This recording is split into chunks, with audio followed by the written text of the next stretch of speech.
Hello and welcome. आप देख रहे हैं ख्याल आपका और मैं हूं आपके साथ अनुज शर्मा। आपका स्वागत है आपके अपने हेल्थ शो में, जिसका मकसद है आपको हेल्थ से जुड़ी हर एक जानकारी देना। टांगों में दर्द होना काफ़ी आम समस्या है, लेकिन अगर ये दर्द लगातार बना रहे और इसी के साथ ही चलने फिरने में तकलीफ होने लगे, टांगों में खिंचाव, तेज दर्द और सूजन महसूस होने लगे, तो ये डीवीटी यानी कि डीप वेन थ्रोम्बोसिस के लक्षण हो सकते हैं। तो क्या है डीप वेन थ्रोम्बोसिस और इसका इलाज क्या है? आज इसी विषय पर चर्चा करने के लिए हमारे साथ जुड़े हैं डॉक्टर मीत कुमार, जो कि additional director haematology and bone marrow transplant के फोर्टिस मेमोरियल रिसर्च इंस्टीट्यूट से। डॉक्टर मीत, आपका बहुत बहुत स्वागत है हमारे शो में। धन्यवाद जी। डॉक्टर, मैं सबसे पहला सवाल आपसे जानना चाहूँगा कि डीप वेन थ्रोम्बोसिस क्या होता है और ये समस्या व्यक्ति को किस वजह से होती है? धन्यवाद जी। देखिए, जो डीप वेन थ्रोम्बोसिस का मतलब होता है जी। कि हमारे सबके शरीर के अंदर नसें होती हैं, नसों के अंदर खून बहता है। तो जब यह खून बहना रुक जाए, खून ना बह पाए, खून जम जाए, उसी कंडीशन को डीप वेन थ्रोम्बोसिस कहता है। यह ओके। शरीर की किसी भी नस को प्रभावित कर सकती है, किसी भी नस के अंदर खून जम सकता है और उसको उस जगह का डीप वेन थ्रोम्बोसिस कहा जाता है। ओके। ज्यादातर जो ये नसों के अंदर खून जमता है, यह निचले शरीर के अंदर, मतलब पैरों के नसों के अंदर या फिर हाथों की नसों के अंदर खून जमने की प्रक्रिया इसके अंदर ज्यादा होती है। पर जैसे मैंने पहले बताया, यह शरीर के किसी भी नस के अंदर जम सकता है, अलग अलग कारणों की वजह से या अलग अलग परिस्थितियों की वजह से।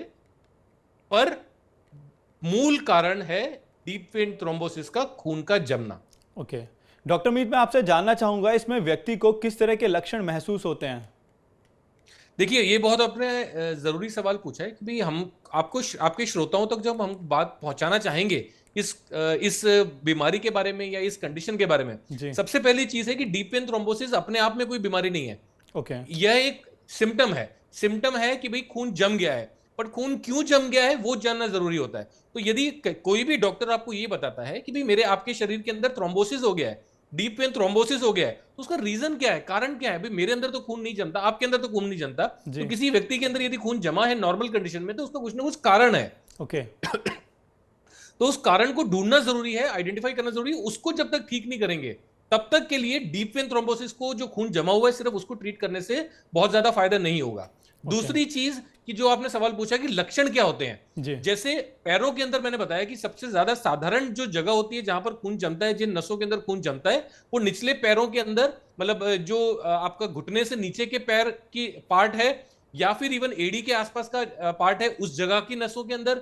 इवन हाथ के अंदर भी, जो आपकी कोनी है, कोनी से आगे का या कोनी से उछले ऊपर वाले पार्ट के अंदर जी। जो नसें हैं, वहां पर खून जमने की प्रक्रिया ज्यादा होती है। तो ऐसे में इन जगहों पर सूजन होना, वहां पर काफी ज्यादा दर्द होना, उस ओवरलाइन स्किन का रेडनेस होना, मतलब लाल हो जाना, वहां पर टच करने पर भी काफी ज्यादा दर्द होना, और उस जगह को मोबिलाइज ना कर पाना। यानी कि अगर आपके पैर में उस प्रकार का खून जम गया है, तो हो सकता है आपको पैरों से चलने में दिक्कत हो, आप चल भी ना पाए, और आपका पैर सूजकर जो नॉर्मल साइज है उसके मुकाबले में 2 गुना से 3 गुना हो जाएगा।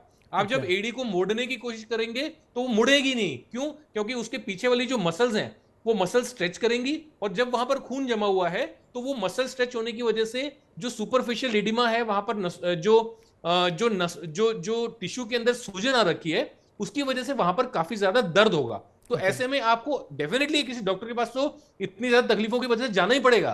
पर जी। जाने के बाद आपने क्या करना है, या डॉक्टर से आपने क्या सवाल पूछने हैं, ये आपको जानना जरूरी है कि भाई अगर मुझे थ्रोम्बोसिस हुआ है तो क्यों हुआ है, वो जानना जरूरी है, डॉक्टर के लिए भी और एज अ मरीज आपके लिए भी।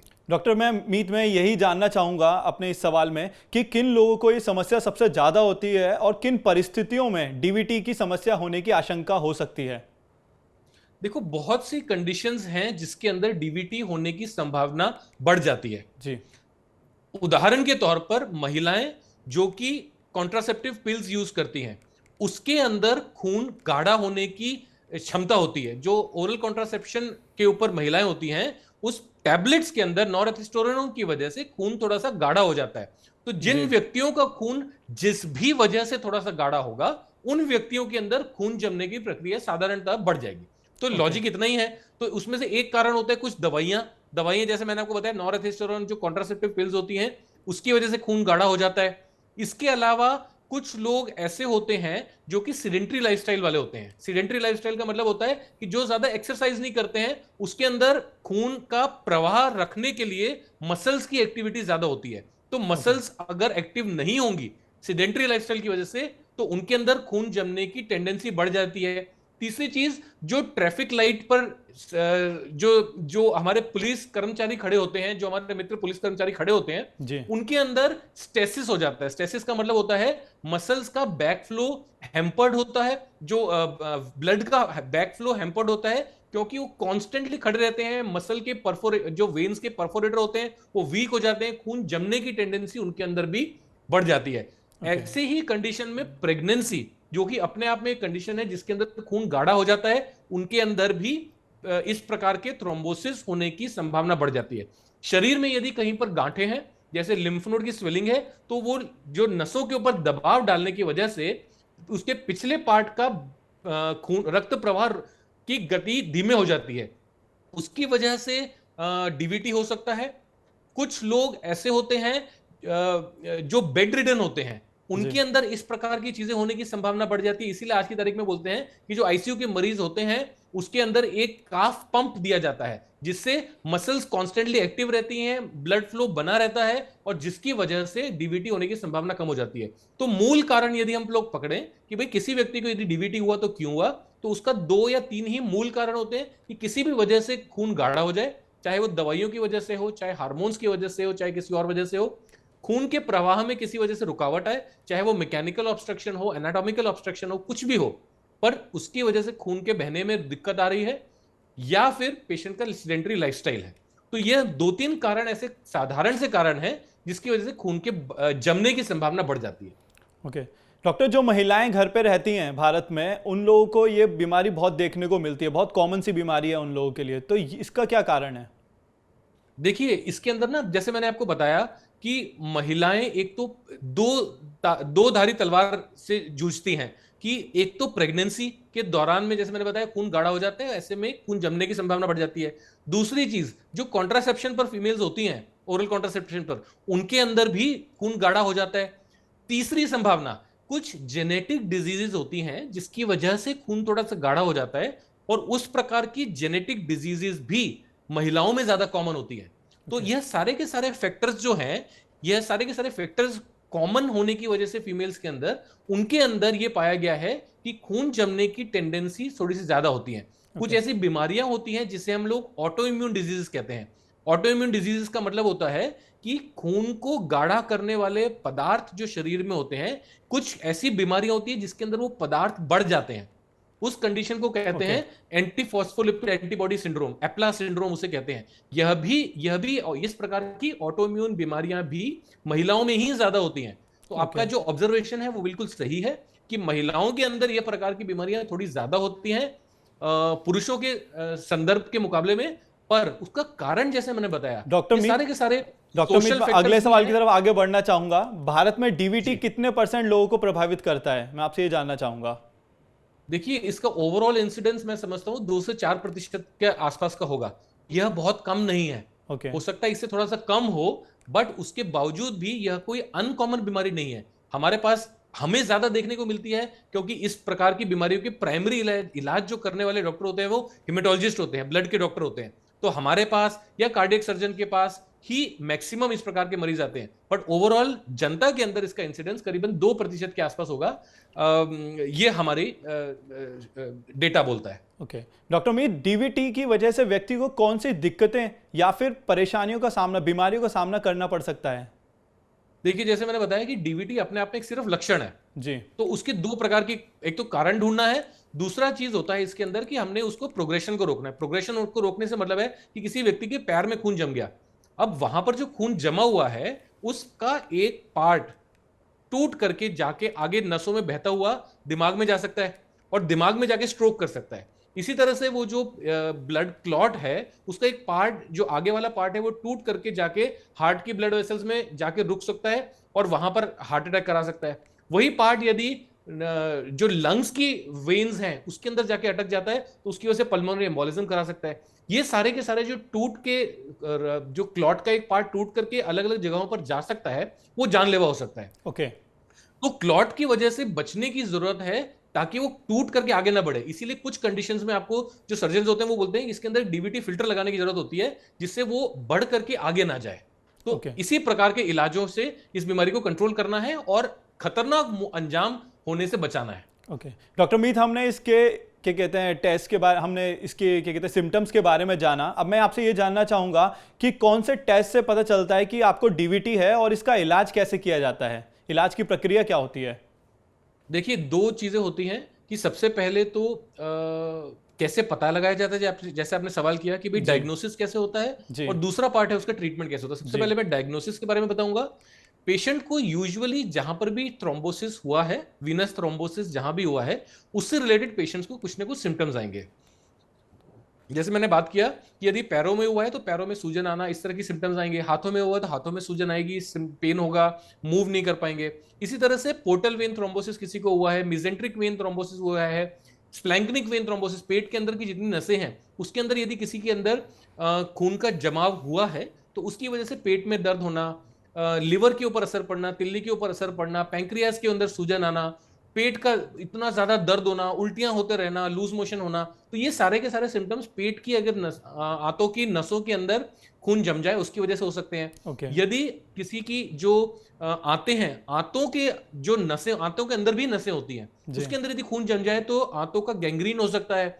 तो इस प्रकार के सारे सिम्टम्स, जहां पर नसों के अंदर खून जम रहा है, जिस जगह पे खून जम रहा है उस जगह से रिलेटेड सिम्टम्स आएंगे, और उसी से पेशेंट को डॉक्टर के पास जाएंगे और उसी को जब पता लगाने की कोशिश करेंगे तो ये कारण मिलेगा कि हाँ भाई क्यों जमा है। ओके तो बेसिकली दूसरा आप पार्ट है जहाँ पे भी आपका खून जमेगा वहीं का टेस्ट होगा, उसी से पता लगेगा कि कैसे इसका इलाज किया जाए, जी कि बिल्कुल, डीवीटी है जैसे या नहीं है। हाथों पैरों की है तो अल्ट्रासाउंड डॉपलर का एक टेस्ट होता है जिससे ये ओके पता लगाया जा सकता है कि भी वहां पर खून जमा हुआ है कि नहीं जमा हुआ है। ओके पेट के अंदर अभी किसी नस के अंदर खून जमा है तो उसके लिए एमआरआई या सीटी स्कैन करा के देखा जाएगा कि वहां पर कोई किसी नस के अंदर खून जमा हुआ है कि नहीं जमा हुआ है। जी इसी तरह से जहां पर भी खून जमेगा उस जगह का टेस्ट करना होगा। इसके अलावा कुछ साधारण साधारण ब्लड टेस्ट होते हैं ये पता लगाने के लिए कि खून जमने की संभावना कितनी है, ओके जैसे डी डाइमर है, प्रोथ्रोम्बिन टाइम है, एपीटीटी है। तो इस प्रकार के अलग अलग टेस्ट होते हैं, ब्लड टेस्ट होते हैं, जिससे ओवरऑल जमने की संभावना पता चलती है। और फिर कंफर्मेटरी टेस्ट उसको पता लगाने के लिए क्या है कि भाई जहां पर खून जमने की संभावना है उस जगह का रेडियोलॉजिकल टेस्ट करके कंफर्म करना कि भाई जमा हुआ है या नहीं जमा हुआ है। डॉक्टर, इसका दूसरा इलाज पार्ट इलाज की तरफ बढ़ते हैं कि इलाज कैसे इसका होता है और कितने टाइम तक इसका इलाज चलता है। जी, तो दूसरा पार्ट जैसे आपने सवाल किया ही था कि ट्रीटमेंट इसका क्या होता है, तो जी अगेन ट्रीटमेंट भी इसका दो तरह का है, मतलब दो पार्ट्स में ट्रीटमेंट है। एक ट्रीटमेंट है सपोर्टिव ट्रीटमेंट। सपोर्टिव ट्रीटमेंट का मतलब होता है खून जमा हुआ है उसको हमको जल्द से जल्द पिघलाना है जी ताकि नसों का प्रवाह वापस स्टार्ट हो सके। तो जी खून को पतला करने वाली दवाइयां दी जाती हैं, उसके अंदर चाहे इनॉक्सापेरिन है, चाहे इकोस्प्रिन है। जिस भी डॉक्टर के पास जाएंगे जो खून को पतला करने की दवाइयों के एक्सपर्ट होंगे वो जी उस प्रकार के मेडिसिन स्टार्ट करके, वार्फरिन है, तो इस प्रकार की दवाइयों को स्टार्ट करके खून को पतला करेंगे, जिसका उद्देश्य सिर्फ इतना ही होगा कि जो खून जम गया है वो उसको तो नहीं पिघला सकता, पर और खून ना जमे, ओके उस दवाई का इतना ही उद्देश्य होता है। ओके दूसरा पार्ट जो से मैंने बताया कि कारण क्या था, अगर वो किसी कैंसर की गांठ की वजह से, मतलब जैसे मैं पहले बता रहा था गांठ है, गांठ की वजह से किसी व्यक्ति को खून जमा है, तो उस कैंसर का इलाज जब तक नहीं करेंगे वो बार बार अलग अलग जगह पर खून जमता रहेगा। तो okay long term treatment and short term treatment. Short term treatment का उद्देश्य खून और ना जमे, लॉन्ग टर्म ट्रीटमेंट का उद्देश्य कि जो कारण रहा है खून जमने का पहली बारी में जी उसका इलाज किया जाए। कुछ लोगों को ओके जेनेटिक कंडीशन होती है, जैसे जिसे हम लोग इनहेरिटेड थ्रोम्बोफिलिया बोलते हैं, उसके अंदर लाइफ टाइम एंटीकोगुलेशन चलता है, मतलब खून पतला करने की दवाइयां यूजुअली लाइफ टाइम चलती हैं कुछ स्पेसिफिक म्यूटेशंस के अंदर। ओके तो हाँ, जो कहने का मतलब है कारण पता लगाना और उसके हिसाब से उसका इलाज करना, ओके यह दूसरा पार्ट है इलाज का। ओके तो डॉक्टर, इसका इलाज जो है वो सिर्फ दवाइयों से ही होता है? तीसरा इलाज जो मैं पहले भी बता रहा था कि खून जो जो क्लॉट बना है वो उसका एक अगला पार्ट कहीं टूट करके किसी और ऑर्गन में जाकर के वहां पर जाकर तकलीफें ना पैदा करे, इसके लिए खून जहां पर प्रवाह का रास्ता है उसके ऊपर एक डीवीटी का फिल्टर कई बार डाल दिया जाता है, जिससे वो जो क्लॉट टूटा भी यदि तो वो एक जाकर जगह पे जाकर रुक जाएगा, उससे आगे कम से कम ट्रेवल नहीं कर पाएगा, तो ओके बाकी ऑर्गन्स में जाके वो दिक्कतें नहीं पैदा कर पाएगा। तो ओके वो तीसरा पार्ट होता है। किसी व्यक्ति को दवाइयों से फायदा नहीं होता या डीवीटी फिल्टर के बावजूद भी थ्रोम्बोसिस बढ़ रहा है, जी तो ऐसे में सर्जरी करके भी क्लॉट को रिमूव किया जा सकता है। डॉक्टर, तो उस वो सर्जरी का नाम यूजुअली क्या है? लास्ट रिसोर्ट होगा। तो उसको थ्रोम्बोलाइसिस ही कहते हैं, ओके थ्रोम्बोलाइसिस, थ्रोम्बेक्टमी कहते हैं बल्कि। ओके थ्रोम्बेक्टमी जिसका मतलब होता है कि थ्रोम्बोसिस को रिमूव करना, जहां पर भी नसों में फंसा हुआ है उसको सर्जरी करके उस थ्रोम्बोसिस को निकालना, उस ओके क्लॉट को निकालना, उसको ओके थ्रोम्बेक्टमी कहते हैं। ओके डॉक्टर मीत, आपका बहुत बहुत शुक्रिया हमारे साथ जुड़ने के लिए और हमारे तमाम सवालों के जवाब देने के लिए। Thank you so much sir. Thank you जी, थैंक यू सो मच। आज हमने अपने डॉक्टर से डीप वेन थ्रोम्बोसिस के बारे में जाना और यदि आपको भी पैरों में दर्द के साथ ही डॉक्टर द्वारा बताए गए कोई भी लक्षण नज़र आ रहे हैं तो आप अपने डॉक्टर से ज़रूर संपर्क करें ताकि समय रहते इसका इलाज शुरू किया जा सके। आज के लिए बस इतना ही। अब हमें दीजिए इजाज़त। हम फिर हाजिर होंगे हेल्थ से जुड़ा नया शो लेकर और हेल्थ के नए एक्सपर्ट के साथ। तब तक आप स्वस्थ रहें और अपनों का ध्यान रखें।